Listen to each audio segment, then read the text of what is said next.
Hi అండి. Welcome back to my channel. ఇవాళ నేను అరటికాయతో చిప్స్ చేస్తున్నానండి. దానికోసం అరటికాయ తీసుకొని పొట్టు తీసుకోవాలండి. ఒక గిన్నెలో వాటరు, పసుపు, ఉప్పు ఈ 3 కలిపి ఉంచుకోవాలండి.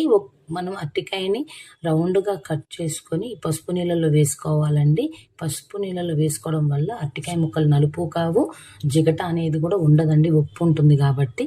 తర్వాత మనం ఆయిల్ వేడి చేసుకోవాలండి. ఆయిల్ వేడెక్కిన తర్వాత మనం అరటికాయ ముక్కల్ని నీళ్ళల్లో నుంచి తీసుకొని పిండుకుంటూ మన నూనెలో వేసుకోవాలండి.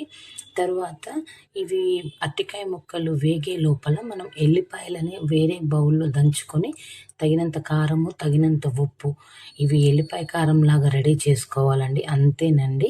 ఈ లోపల మనకి అరటికాయ ముక్కలు కూడా గోల్డెన్ బ్రౌన్‌గా రెడీ అవుతాయండి.